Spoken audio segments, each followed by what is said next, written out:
김현정의 뉴스쇼 CBS 라디오와 함께하고 계십니다. 저는 퇴근길 시사자키 정관용입니다. 한 주간 있었던 정치 현안들을 다루는 시간입니다. 월요일의 코너 정치 토크, 오늘 두 분은 이렇게 모셨습니다. 더불어민주당 이재정 의원 어서 오십시오. 네, 안녕하세요. 미래통합당 김용남 전 의원도 어서 오십시오. 네, 안녕하세요. 김용남입니다. 예, 마스크들은 지금 주머니에 가지고 계시는 거예요? 저희 첫 마스크. 첫 마스크 이재정 네. 의원은 가지고 오셨고 김용남 의원도 가지고 계실 거고. 앞으로 더 열심히 마스크 쓰려고요. 그 제가 무슨- 보니까 예. 문재인 정부가 하는 얘기에 반대로 해야 살아남더라고요. 그러니까 아파트값 잡겠다 하면 아파트 사야 되는 거예요. 그리고 우리 경제가 나아지고 있다 그러면 주식시장 폭락을 예상해야 되고 이 우한 코로나도 곧 종식될 것이다라고 말씀하시니까 확진자가 급증했잖아요. 그래서 이제는 정부가 웬만하면 마스크 안 써도 된다 이러고 있잖아요. 아니 뭐 마스크를 안 써도 된다는 아니 야외 것까지는 아닌 것 활동할 같은데. 때는 마스크 안 써도 된다면서요. 혼자 여럿과 접촉하지 않을 때는 뭐 그러니까 괜찮다. 살아남으려면 마스크 더 열심히 써야겠다. 야, 시작부터 지금 예. 강하게 공격하시는데요. 뭐 간단하게 답변 드리자면은 야당과 싸우지 않겠습니다. 코로나19와 싸우겠습니다. 국민을 위해서 코로나19에만 집중하겠습니다. 그래서 그렇게 확진자 많이 늘었어요. 어, 아니 그리고 한 가지 드는 의문이 예. 정세균 총리께서 야외 활동할 때는 마스크 안 써도 된다면서요. 그리고 웬만하면 면 마스크 써도 되는 거고. 그러면 야외 활동할 때 마스크 안 써도 되는 거면 이제 광화문에서 집회해도 되는 거예요? 야외 그것도 아니에요, 활동하면서 뭐 여럿과 접촉하지 않을 경우라는 전제가 있겠죠. 어때요, 이렇게 이재정 의원님? 단순화시키는 프레임 전쟁은 정쟁에서 굉장히 유효하죠. 그렇지만 위기 상황의 재난 극복 상황에서는 정확한 정보 그리고 과용할 수 있는 우리의 남은 자원에 대한 정확한 계측 등이 아우러져서 사실상 정책이 마련되는 겁니다. 여당 해보셨으니까 아실 테잖아요. 하루 생산량이 한정돼 있는 상황에서 우리 5천만 국민이 모두 활용할 수 없는 마스크 그리고 또 코로나19 사태의 추이, 지역사회 감염의 속도 등을 아울러서 판단해야 되는 게 아닐까 생각하고요. 정쟁의 관점에서만 접한다면 어느 한 포인트만 지적하면 됩니다. 하지만 아울러서 국가 경영을 통해서 국민에게 대책을 마련해야 되는 책임 있는 주체라면은 모든 정보를 추합한 다양한 대안이 나올 수밖에 없는 거고 그것은 국면마다 달라질 수밖에 없는 겁니다. 근데 오늘- 왜 매번 네. 말이 바뀌어요? 얼마 전까지만 해도 이게 예. 바이러스로 퍼지는 거니까 적어도 KF94 정도의 보건 마스크는 써야 되고 마스크 꼭 착용해야 된다라고 강조한 건 바로 문재인 정부였어요. 네. 그러다가 마스크 대란이 일어나고 부족하고 이제는 사실상의 배급제인 오브제를 오늘부터 시행하는데 이 마스크 대란 일어나니까 이제 말이 쓱 바뀌었어요. 이제 웬만하면 쓰지 마라. 네. 면 마스크 뭐 써도 되고 기존 마스크도 말려 쓰고 빨아 쓰고 뭐 3일 이상 써도 된다. 아니 매번 말이 바뀌는데 어떻게 믿어요? 조금 전에 제가 말씀드린 데 정답이 있습니다. 어쨌든 시시각각 변하는 국면에 대처하는 나름의 우리 모두의 고민이 바탕이 돼 있는 건데 지금 정쟁을 하려는 입장에서만 자꾸 한국면만 강조합니다. 아니- 말이 바뀌었다라고 얘기하는데요. 가용할 수 있는 자원 그리고 진행되고 있는 국면에 대한 종합적 판단의 결과물이죠. 책임 있는 국민들도 다 공감을 하시는데 왜 야당만 그 지점을 물고 늘어지는지 조금 아쉬운데요. 책임 있는 보입니다. 정부라면 이렇게 시시각각 말이 바뀌면 안 됩니다. 그나마 사실은 다행스러운 제가 건 잠깐 우리 말씀드릴게요. 메르스 전국보다 예. 마스크 생산량이 그나마 확충된 점은 그나마 다행이겠죠. 그 사태 메르스 그대로 때는- 있었더라면은 더 나을렸을 잠깐만요. 겁니다. 메르스 때는 확진자가 180여 명 정도 나오고 종식됐어요. 지금 7천 명 훨씬 넘어가고 이게 10,000명이 될지 몇 명이 더 나올지 모르는 상황이고 지금 이 문재인 정부에서 마스크와 관련해서 긴급 수급 조정 조치 그러니까 이게 물가 안정법에 나오는 정부의 권한인데요. 네. 마스크와 관련해서 정부가 수급을 통제하는 조치를 시작한 게 벌써 거의 한 달 전이에요. 2월 12일 날 실시했거든요. 거의 한 달이 돼가는데 상황이 점점 악화됐어요. 그러면서 처음에는 마스크 꼭 착용하고 일상생활을 하라고 하던 정부가 말을 쓱 바꿔서 시시각각 바뀌고 있는 건 지금 문재인 자, 정부의 지금 이재정 말이에요. 의원이 말씀하신 부분 중에 그 부분이요. 여당 해보지 않으셨습니까? 음. 현실이 바뀌면 대책도 바뀔 수밖에 없는 거 아닙니까? 말이 바뀌는 게 아니라 현실이 바뀌는 겁니다. 라고 말씀하신 것에 대해서는 현실이 바뀐 게 아니죠. 정부의 말이 바뀐 거죠. 보지 현실이 뭐가 않으시는 바뀌었어요? 건, 그러니까 보고 싶지 않으신 거네요. 한 가지 정정은 해야겠는 게 지금 확진자를 기준으로 자꾸 말씀하시는데 메르스 같은 경우는 260명이 사망자였습니다. 260명이 사망자였고요. 확인을 정확히 한번 아니, 해보시면 좋겠는데 전혀 잘못 알고 계세요. 여튼간에- 지금 거꾸로. 여튼간에 메르스 큰일 사망자 확인 좀 해주세요. 밖에서. 39명이었어요. 39명. 메르스 네, 사태 사망자. 때 저희가 사망자. 뭐 지금 조금 이런저런- 헷갈리실 수도 예, 있으니까. 예. 총체적인 이제 확진자가 드러나는 그렇다고 뭐 문재인 정부 잘했다는 상황을 평가를 할 수 있는 국면이 아닙니다. 지금은 대처하는 국면인데요. 그럼에도 불구하고 정확하게 일본과 다른 지점이 뭡니까? 정확하게 확진자 수를 점검해 낼 수 있는 능력이 있었다는 거고 그것에 있어서 평가나 비난을 두려워하지 않는다는 정부의 투명성에 기인한 겁니다.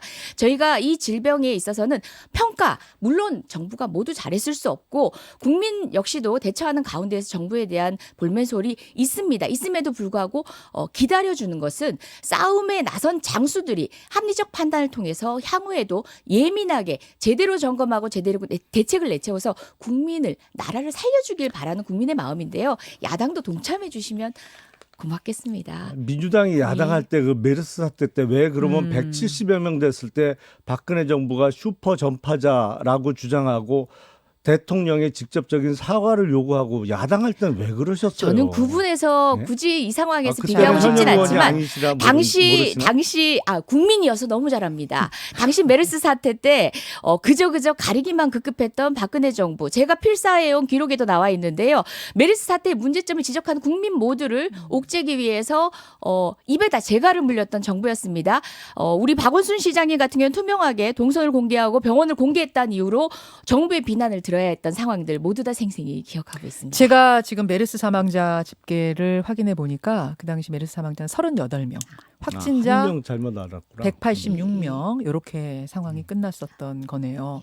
자, 하여튼 오늘 이제 마스크 오부제가 시행이 되기 때문에 여기에 대한 정치권의 평가를 먼저 살짝 좀 들어봤고 총선 얘기로 가보죠. 예, 총선 얘기로 좀 가보죠. 먼저 민주당 갈게요. 비례연합정당. 비례연합정당을 만들어서 진보 세력 다 모여라. 여기서 비례표 얻어서 나중에 총선 끝나고 나면 각 당으로 돌려보낸다. 이 비례연합정당에 대해 정의당은 불참을 공식화했습니다. 결론이 났습니다. 민주당은 주말 사이에 결론 안 났네요. 네네. 뭐 최고위를 통해서 논의를 이어갔지만요. 궁극적으로 이 부분은 굉장히 지지층 그리고 당원 내에서도 격론이 벌어질 수밖에 없는 지점들이었습니다. 연동형 비례제로 대표되는 사실상 국민 표심을 국회 안에 비례적으로 반영하겠다는, 표심을 그대로 반영하겠다는 이 제도의 취지가 무색해지는 국면에서 정치권, 사실상 대안을 마련해야 되는 정치권에서 이토록 손 놓을 수 있냐라는 비난에도 직면했었고요. 그리고 그럼에도 불구하고 민주당의 역사 안에서 우리가 밝혔던 어떤 명분이란 걸 지켜야 된다라는 경론안에 있었습니다. 예, 예. 그렇기 때문에 지도부의 어떤 전략적 판단만으로 또는 지도부가 고수한 명분만으로는 결정할 수 없는 상황이기 때문에 그래도 유일하게 지금 구축되어 있는 전당원 투표가 가능한 온라인 플랫폼을 기반으로 한 전당원 투표를 통해서 이 상황에 대한 인식들을 점검하고 대책에 대한 의견도 당원께 구하기로 했습니다. 전 당원 투표를 네네. 해서 결정 언제 나요? 그러면 며칠 날? 예, 뭐 제가 시스템적인 거 정확하게는 모르겠지만 이제 뭐 할 수 있는 절차를 모두 밟으면 아무래도 이제 오프라인보다는 훨씬 더 이제 간이한 방식으로 수집이 되다 보니까 그리 오랜 시간 걸릴 수도 없고 오랜 시간 걸려서도 안 되는 지금 시일이 촉박한 사안이기 때문에 예. 네, 점검하는데 큰 시일은 걸리지 않을 것 같습니다. 이재정 의원님 개인적인 생각은 어떠세요? 그 안에서 지금 격론이 벌어졌었다 말씀하셨는데. 네네. 맞습니다. 저 같은 경우 사실 고민의 지점이 많습니다. 저도 현실 정치인이고 예, 예. 막연히 정치 평론가가 아니기 때문에 그리고 또 당인들의 어떤 결정을 존중할 수밖에 없는 입장이기 때문에 어떻게 한결로 말씀드리기가 지금 전당원 투표를 앞둔 쉽지 입장에서는 않은 상황. 네, 어렵네요. 당원들 뜻에 따라서 거기서 하라 그러면 하고 아니면 안 하는 사실상 것으로 저 결론 개인적인 내리겠다? 의견은 있겠죠. 그러니까 저 역시도 이거를 유불리만으로는 바라볼 수 없는 측면이 있어 보입니다. 명분을 가지고 갔을 때 그 명분에 또 지지를 해주는 국민들의 또 전략적 선택도 있을 거고요. 이거는 어떤 걸로도 시뮬레이션이 될 수가 없어요. 저는 그렇게 생각하는데 그 결과의 예측치에 대해서는 전략적 판단 또 명분으로서의 우리의 정치적인 어떤 선의 모든 것들이 좀 접점, 그러니까 당원들에게 넘길 수밖에 없는 정말 어려웠군요. 고충은 정말 있었던 것 현실이냐 같습니다. 명분이냐 앞에서. 자, 오히려 현실이라는 것도 명분을 네. 따랐을 때 있다라는 의견조차도 있는 거죠. 그런 의견도 예, 있고. 자, 김영남 의원님. 일단 명칭이 잘못됐어요. 정의당은 참가 안 한다고 예, 했죠. 예. 민생당도 반대요. 네. 비례연합당이 아니에요. 이 창당 발기인들의 면면을 보면 함세웅 신부, 또 배우 문성근 씨, 그리고 먹방하는 황교익 씨, 뭐 이런 분들이 주축이 됐는데 누가 봐도 문재인 후보의 당선을 위해서 열심히 했던 분들이고 비례 친문당이죠. 사실은 비례 친문당이고 그 전에 보니까 민주당 모 의원이 미래한국당을 가리켜서 깡패라고 표현을 했어요. 근데 이제 와서 비례 친문당 만들면서 깡패가 될지 말지를 당원 투표로 결정하겠다고요? 이거 뭐예요 도대체? 될지 말지를 당원. 그러니까 의석 때문에 이런 결정을 하면 적어도 양심이 있는 정당이라면 그동안 미래한국당을 향해서 퍼부었던 비난과 욕설에 예, 대해서는 예. 사과를 하고 시작을 했어요. 어허. 은근슬쩍 그냥 이상한 명분 만들어서 현실이 어떻고 저쩌고 하지 말고 그동안 욕한 거 미안하다. 근데 우리도 똑같이 해야겠다. 욕한 거 미안하다부터 하고선 그럼요. 미래정당 그리고 참여하든지 시작을 말든지 해야죠. 해라. 이 자, 이재정 논리적 의원님. 모순은 어떻게 설명합니까? 다른 사람들이 정말 여러 의견들을 내는 건 경청하겠습니다. 그런데 우리 미래통합당은 가만히 좀 계시죠. 이 사단을 만들어서 국민께 염려를 더 얹은 그런 송구함은 있어야 하지 않겠습니까? 사실상 연동형 비례제가 어떤 특정 정치 집단의 야합이라고 주장을 하고 있지만 역사적 맥락 안에서 국민의 대표성을 국회 안에 비례성을 가지고 반영하자라는 오랜 고민의 산물입니다. 그것을 그렇게 결사 반대하고 난데 이런 꼼수로 응대한 자유한국당이 할 말은 아니죠. 여튼 다 비판해도 미래통합당은 할 말 없다. 미안하다 얘기할 게 아니죠. 이런 꼼수만 없었다면 이런 고민을 우리 국민들이 어렵게 끙끙 싸매고 할 필요가 없었던 겁니다. 이 사단이 왜 지금이라도 일어났는데? 지금이라도 자유한국당이 잠깐만요. 미래 야. 한국당을 하지 않겠다라고 선언만 하면 국민 모두가 행복해지는 민주주의의 꽃 피울 수 있습니다. 택도 없는 말씀하시네. 이 사단이 왜 일어났는데요? 선거법, 그러니까 연동형 비례대표제를 만들어서 소수정당, 특히 정의당이나 이런 소위 4+1에 참여한 정당들에게 의석수를 더 주고, 그리고 더불어민주당은 청와대용 또 정권용 방패막이인 공수처를 만들기 위해서 정치적인 검은 거래를 통해서 이상한 제도가 만들어졌어요. 사실은 연동형 비례대표제라는 것은 정당 투표에 있어서 사표가 훨씬 많이 나오는 제도예요. 표의 등가성, 비례성이라는 측면에서는 위헌적인 제도예요. 그리고 대통령제하고도 맞지도 않아요. 유일하게 지금 찾아낸 게 대통령제 하면서 연동형 비례대표제 하는 나라를 저 남미의 우루과이 하나 찾아냈더라고요. 자, 이제 그런 이유로 반대를 하셨었던 건데. 아니, 안 맞아요. 먼저 꼼수를 쓴 것이고 미래통합당 측에서 그렇다면 우리가 앉아서 당할 수는 없기 때문에 미래한국당을 만들었는데 그걸 얼마나 비난을 하고 욕설을 퍼부었어요. 똑같은 행동을 하려면 적어도 자신들이 과거에 했던 말에 대한 사과는 있어야 되는데 역시 양심 없어요. 이런 것들을 진짜 꼼수라고 힐난을 하시겠다면은 정말 이런 거 괜히 입 아프게 비판 보태지 않아도 됩니다. 오늘이라도 미래한국당 해체한다. 이제 더 이상 하지 않겠다. 선언하시면 다 무위로 돌아갑니다. 그리고 이거 토끼 반대 하는 것도 아니고 연동형 비례가 꼼수니까 우리가 꼼수 한 번 했고 그다음 꼼수는 안 된다.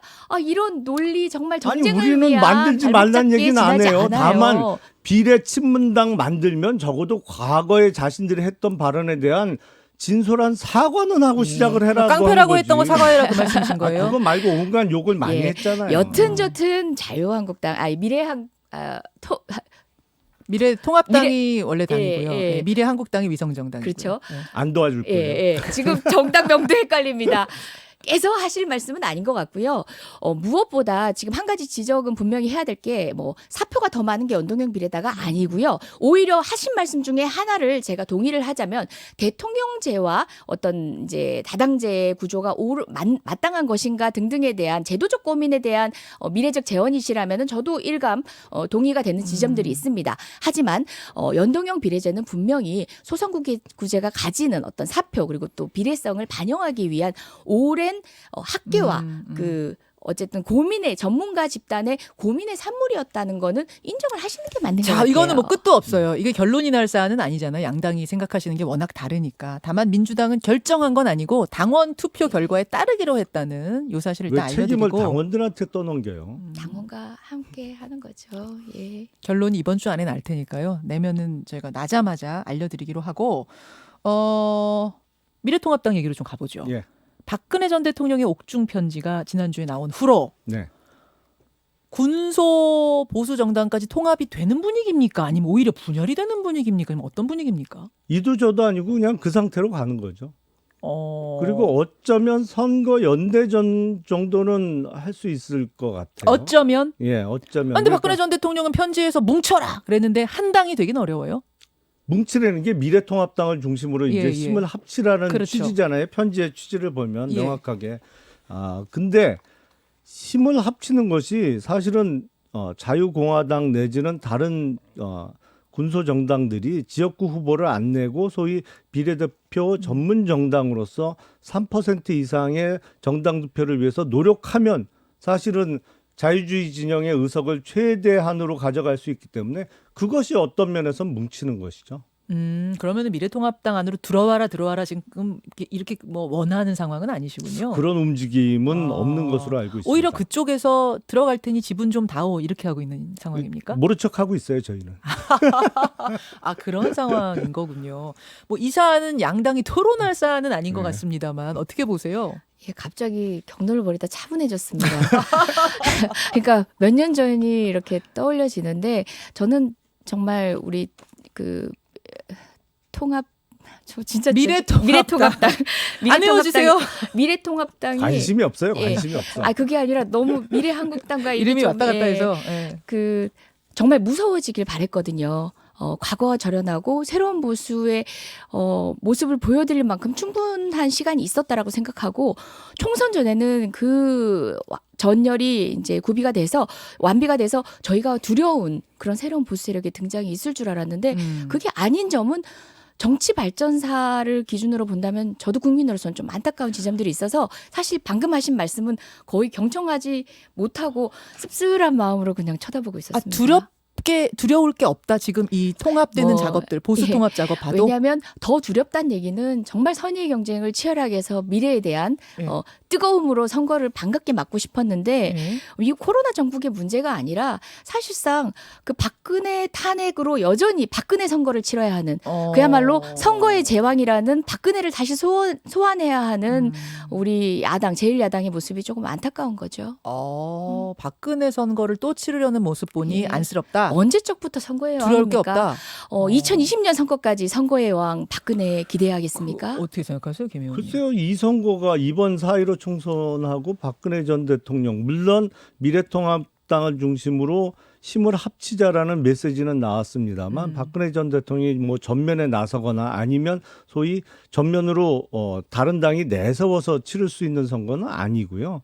힘을 조금이라도 보태자는 의미에서 그렇게 된 것이고 지금 그 긴장감이 없네요. 보니까 우리 이재정 의원님 큰일 났는데 지역구 선거를 민주당 아직 긴장감이 안 없어요? 치러보셔서 그런 것 같은데 지금 경제적으로 폭망했죠. 외교적으로는 국제적으로 고립되고 소위 왕따가 되고 있어요. 대한민국이. 지금 대한민국 국민의 입국을 제한하고 있는 나라가 103개국, 뭐 오늘 더 늘어날지 모르겠습니다만 이런 어떻게 보면 이번 4.15 총선은 국정 파탄 세력에 대한 심판 선거가 될 가능성이 매우 높기 때문에 어느 때보다도 더불어민주당은 긴장해야 되는 상황인데 별로 감이 없으신 것 예. 같아요. 상대를 두고는 긴장하지 않습니다.